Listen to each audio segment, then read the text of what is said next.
Do you hate to wake up early or to go to the gym or to work hard in school or at your job? Do you often postpone the work that you know you should do? Or maybe you just wish that somebody else would do it for you. If you answered yes to any of those questions, then the world has probably told you that you are lazy or that you're a procrastinator who lacks motivation. At least this is what I was personally told. And for a long time, I believed them. I bought into their BS and I labeled myself as that lazy procrastinator who would never achieve any great academic success. And I carried this mediocre mindset of getting mediocre grades and putting in mediocre effort all the way up until my college years. But one day, I was presented with the opportunity to study abroad in Europe. And this got me really excited, and nothing ever remotely related to school had ever got me excited. And I started to imagine myself laying on the beach in Italy, or eating churros in Spain, or going to a party in the Czech Republic. And after weeks of research, I decided that I wanted to study abroad in Lisbon, Portugal, because it had everything that I had wanted. In my mind, going to Lisbon was going to be the thing that would make all my academic struggles worthwhile. At that time, it was the most important thing in my life. But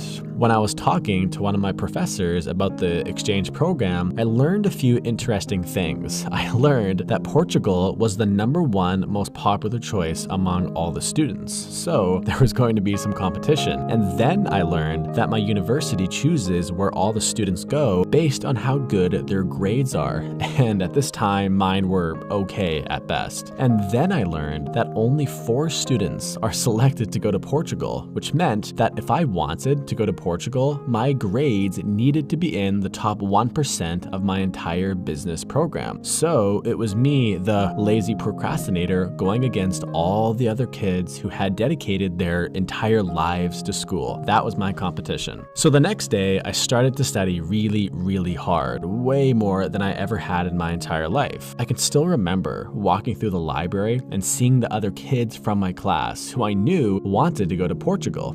And we would just make eye contact with each other and we would just have this intensity in our eyes because we both knew that we were competing for the same thing. So the stakes were really high. As the semester went on, my grades got higher and higher, and my social life became more and more non-existent. But one morning, near the end of my semester, my mom said something to me that was really interesting. She said, "I have never seen you work this hard in school. Maybe you aren't a procrastinator after all." And this line really got me thinking, because during that particular semester, no teacher, no student or parent would say that I was lazy. In fact, they would say that I'm a really hard worker who, really gets after it. But in the previous semester, just 5 months ago, those same people would all say that I was a procrastinator and that I was lazy. So which is it? I can't be both, can I? The truth is that no human being is just one thing. Nobody here is 100% lazy or 100% not lazy. I first really understood this idea back in the 10th grade, where I would do anything to procrastinate doing my homework because I hated school. But I would put everything on hold in order to play a computer game called StarCraft 2, which is actually a national sport in South Korea. And I would spend hours just researching how to get better at StarCraft. I would practice my skills, practice different strategies, and at one point, I actually beat one of the top 200 players in North America. I'm not saying this to brag, I'm saying this to make a point that when it came to school, I was really lazy, but when it came to gaming, I was the opposite. So the question, how do I stop being lazy, isn't actually a great question to ask yourself. A much better question would be, why am I feeling lazy? And the reason why I was feeling lazy, and why probably most of you are feeling lazy, is because we were all doing the wrong thing. Maybe you're studying the wrong stuff, or you're working at the wrong job. When you feel lazy, you should pay attention and take notes, because sometimes that is your intuition or your body or spirit or whatever you want to call it saying to you, hey,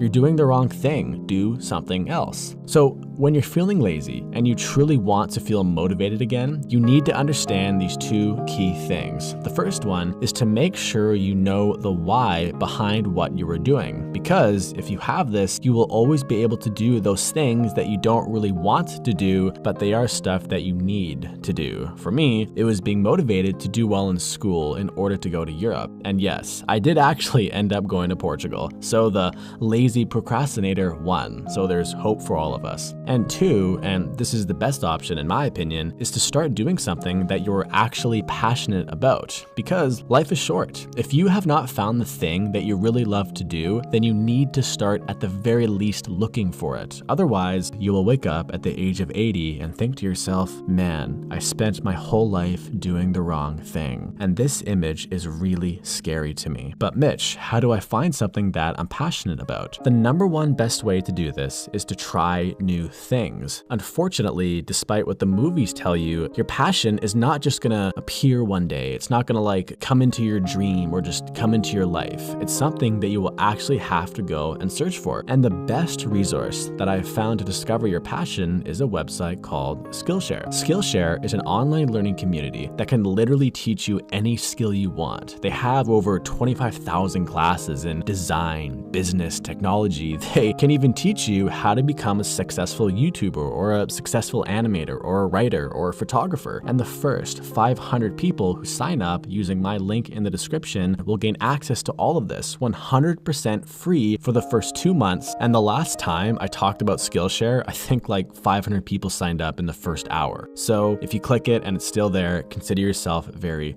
lucky. Let's make 2020 the year where we finally start doing the things that we love to do. Thank you for watching, and I'll see you soon.